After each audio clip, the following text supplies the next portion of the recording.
¿Han escuchado de la brecha aniónica? Están los videos de la Brecha aniónica.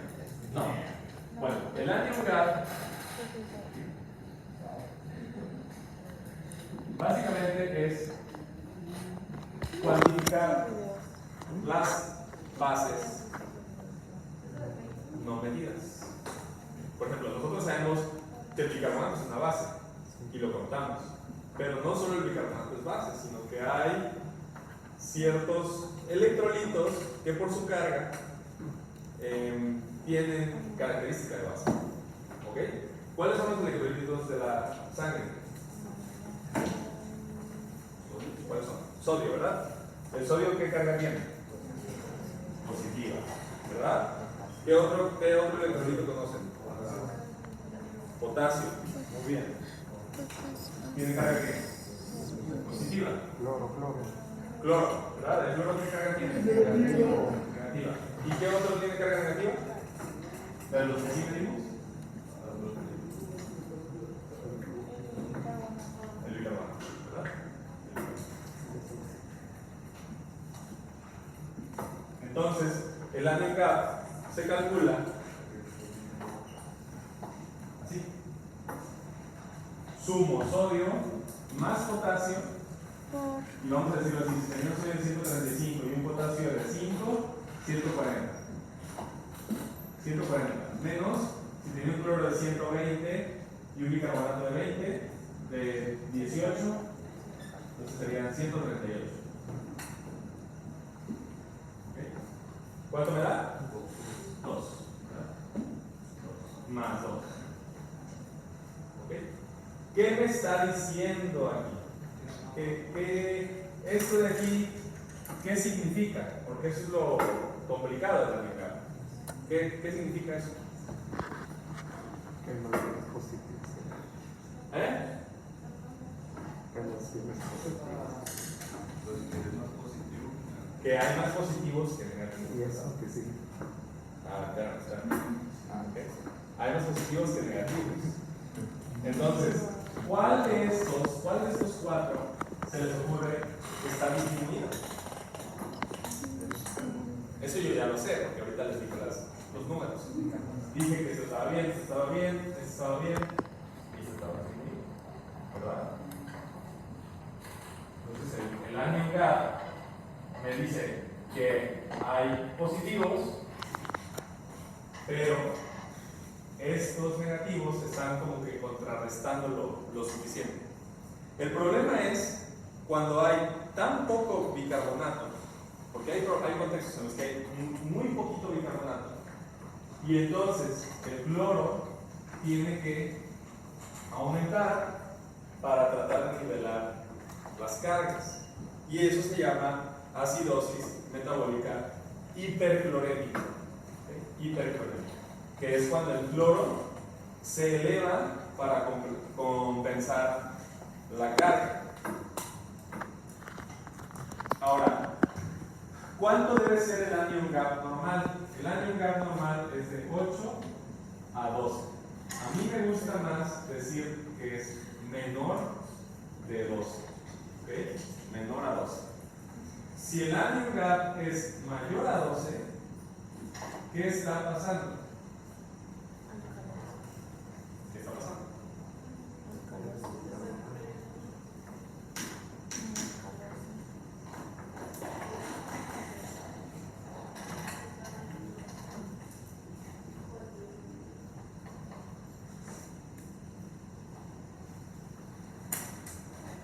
Claro. Incluso, ¿verdad? O sea, estoy teniendo una diferencia muy amplia porque perdí mucho bicarbonato, perdí cloro, y aparte incluso puedo estar perdiendo potasio. No quiero que se hagan muchas bolas. Lo que les quiero decir aquí es que todo se está compensando porque hay una ganancia de ácidos. Ganancia de ácidos. Ese es el punto.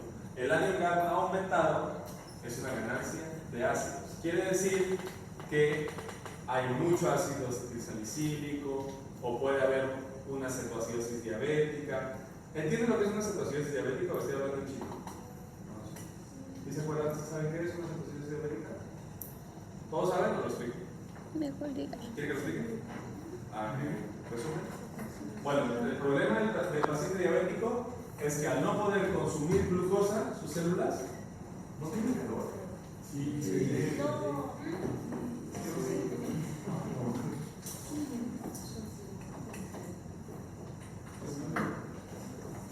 Al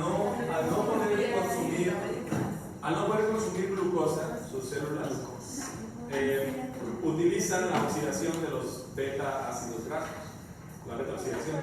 Entonces el paciente empieza a quemar grasa, ¿verdad? Quema grasa, y el problema es que la grasa genera un montón de acetil-CoA en exceso, y el acetil-CoA que sobra, que no se utiliza, se va hacia una ruta llamada la síntesis de cetonas, ¿verdad? Entonces se crean cetonas, y el problema es que las cetonas son tres. ¿Cuáles son las tres cetonas? Acetona, acetoacetato y beta-hidroxibutirato. Apúntenlo. Acetoacetato, acetona y beta-hidroxibutirato. La acetona es volátil y la excreta uno por el aliento. Es volátil, la acetona. El acetoacetato y el beta-hidroxibutirato no son volátiles, se quedan en la sangre. Y el problema es que esos dos son ácidos, ¿ok? Son ácidos y son ácidos fijos. Quiere decir que causan acidosis. Por eso es que los pacientes con cetoacidosis diabética hacen acidosis metabólica. Y no solo hacen acidosis metabólica, hacen acidosis metabólica de Ganglion Gap aumentado, o hacen ganancia de ácidos. Entonces el problema con el paciente diabético es que tiene un exceso de ácidos. Que la solución que se hace es darle insulina, y entonces ahora sí las células reciben la glucosa y paras todo el problema. Porque el problema inicial, ¿cuál era? Que no podía utilizar glucosa la célula por la alteración a nivel de la insulina. Hay una etiología, de la acidosis metabólica de Ganglion Gap aumentado, y es el aumento del lactato en la sangre. ¿Se acuerdan de dónde proviene el lactato? De la glicólisis, ¿verdad? ¿De la glicólisis de qué tipo? Anaerobia. O sea, la glicólisis que hacen las células en carencia de oxígeno. ¿En qué contextos un tejido no recibe oxígeno? No, ¿en qué contexto patológico? O sea, ¿qué se les ocurre que un tejido no recibe oxígeno? Un choque, ¿verdad? O sea, cuando alguien se desangra o cuando tiene un choque séptico, cualquier tipo de choque. Recuerden que el choque era disminución de la irrigación a un tejido. Entonces, al no haber oxígeno, la glicólisis se vuelve anaerobia y aumenta ¿qué cosa? El lactato, ¿verdad? Y el lactato es un ácido, ácido láctico. Y entonces me va a dar una ganancia de ácidos, el lactato. ¿Qué otra cosa causa una ganancia de ácidos? La uremia. La uremia es la falla renal. ¿Okay? O sea, un paciente que no funciona el riñón y entonces aumenta la producción de ácidos, o más bien está alterada la excreción del ácido. El riñón no funciona y entonces no puede eliminar el ácido, la uremia, los productos nitrogenados.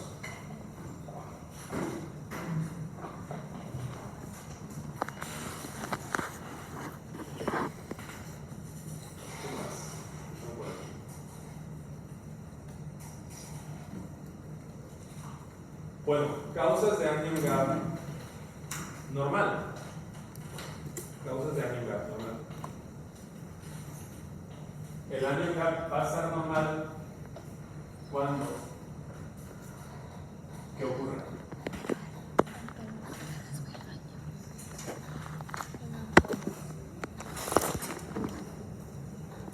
Pues hay un exceso de bicarbonato, pero moderado, ¿verdad? O sea que el bicarbonato, más bien, que haya un descenso muy marcado del bicarbonato, ¿verdad? O sea que haya más sodio que bicarbonato, e incluso cuando haya una hipocloремia. Por ejemplo, Vómito. un riñón que excrete bicarbonato. El riñón tira bicarbonato, tira bicarbonato, tira bicarbonato. Y entonces hay bien poquito bicarbonato, y al hacer yo la cuenta, el anion gap podría seguir aumentando. Esa es otra causa de anion gap.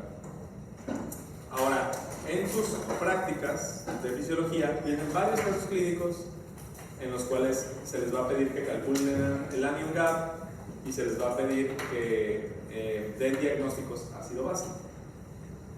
Al final, creo que se tiene que ser el último caso o penúltimo caso.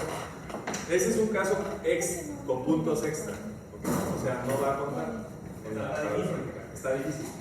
Está difícil, pero no va a contar. ¿Okay? Ese es un punto extra. Los de antes sí se puede contestar fácil, con lo que ya vimos hasta ahorita. Entonces, Un poco más. no se estresen, pero yo les aconsejo que sí lo vean.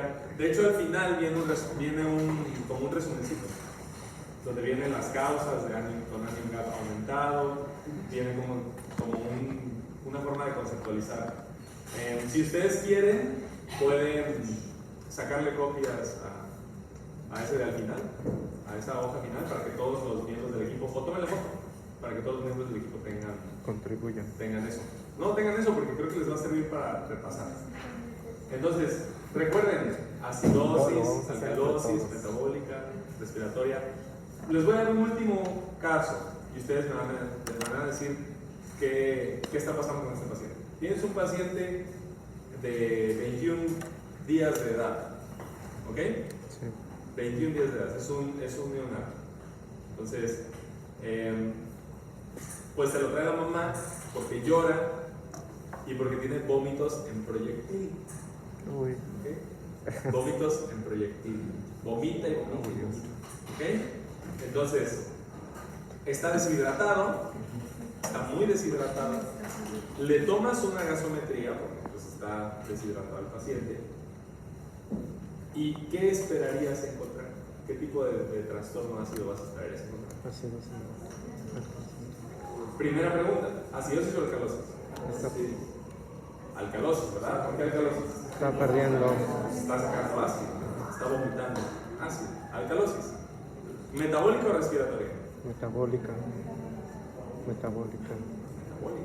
Está perdiendo ácido. O sea, el niño no vino porque está hiperventilando, ¿no? El problema es que está perdiendo ácido. ¿Cómo estaría el cloro? Disminuido. ¿Por qué? Pues que vomitas. ¿Qué estás vomitando? Ácido clorhídrico. Ácido clorhídrico, ¿verdad? Entonces, ¿cómo estaría? Disminuido. Disminuido. ¿Cómo está el anion gap? Aumentado. Elevado. Podría estar elevado. ¿O no? Sí. Normal. Bueno, no, perdón. Elevado. Sí, elevado. Normal. Grábese que normal es menor de 2. ¿Okay? Aumentado es cuando es el problema, que está más de 2. Y es ganancia de ácidos. Abajo de 12 no hay problema. Abajo no hay problema. Okay. Sí, abajo no hay problema. Y el anion gap se va a utilizar. Aquí les metí el anion gap para que razonaran lo del cloro, pero el anion gap se utiliza en la acidosis metabólica. Esa es la función del anion gap. Cuando tengan una acidosis metabólica y no sepan de dónde viene el problema, si es una ganancia de ácidos o es una pérdida de bases, entonces utilicen el anion gap. Y el anion gap les va a decir si hay o no pérdida o ganancia de ácidos. Ya, sería todo. Yo creo que con eso pueden contestar ahorita sin problemas. Okay. Entonces, ¿no tenemos que hacer caso a este? ¿Qué dice?